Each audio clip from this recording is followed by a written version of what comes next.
Well, I Jessica, I know you. yes, I was going to I say know it's your husband. yes, yes. I was going to say it's been a while since I've talked to you. I think the last time I officially interviewed you was in DC for Interstellar, but my 2022 is off to a great start since this is my first interview. And you know, I adore you. Scenes from a Marriage, Interstellar, Molly's Game, Tammy Faye. And I absolutely loved this movie. So, first of all, congratulations on this film.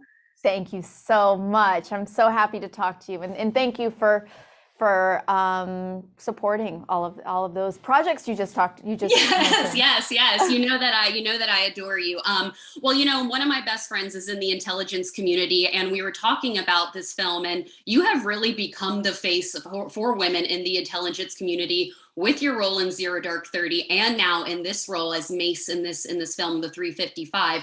I was honestly just curious if you reconnected with any of the contacts from Zero Dark 30 and used any information that you learned in that film to prepare for your role as Mace here in this film. Absolutely. I mean, I we had consultants on this film, and the woman that I played in Zero Dark 30 absolutely was a consultant on this.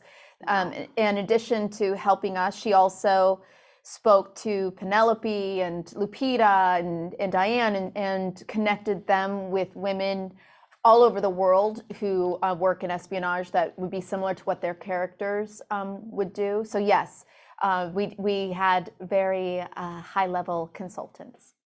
I love that. Well, I'm sure you've been getting tons of questions about the fight scenes, but they are absolutely epic and brutal, and they really have consequences for the women in this film. I particularly love the scene between you and Diane Kruger, and I'm wondering, how often did you guys rehearse that together? Did you have a particular sequence during filming with Simon where you shot all of the fight scenes, or did you kind of get a break and do the fight scenes throughout filming the project? We had 3 weeks before we started filming that we learned everything. I mean, we all showed up and we did weapons training and fight choreography. We did script read throughs and costume fittings. We had done so much.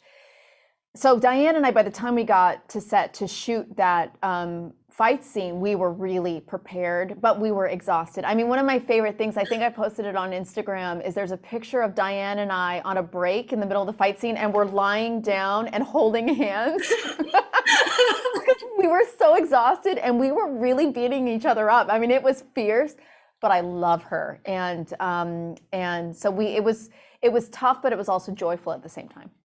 Yeah, no, I love that. Well, I spoke to your Tammy Faye co-star Andrew Garfield a few weeks ago for Tick Tick Boom, and I was talking to him about how the two of you have played so many real life people throughout your careers. And I was curious, as an actor, when you play a real life person versus a fictional person, is the process of approaching and preparing the character the same? Andrew said that it was, but it's still different in a way because it has more of a weight when it's a real life person. But for you, I'm curious, in your career, Mm. like how you prep for a real life person, like someone like Tammy Faye in Zero Dark 30 versus a fictional character.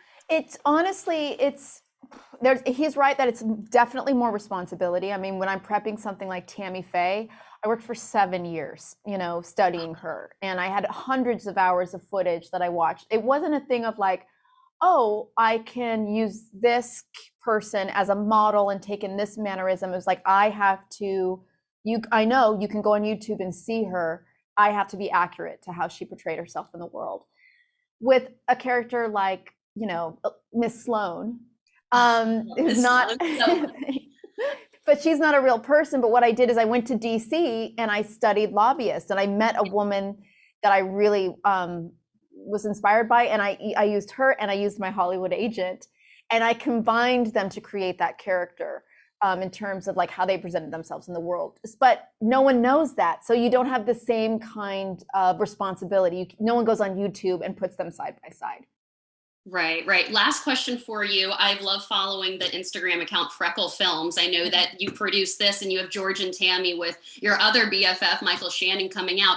Yeah, I know. I love you guys together and Take Shelter, obviously. So what can you tell the fans about what type of projects you hope to keep producing for Freckle Films, your production company, and TV series? Yeah, well, I have an incredible producing partner, Kelly Carmichael, and she and I have very similar ways of looking at the world and looking at media and how women have been presented.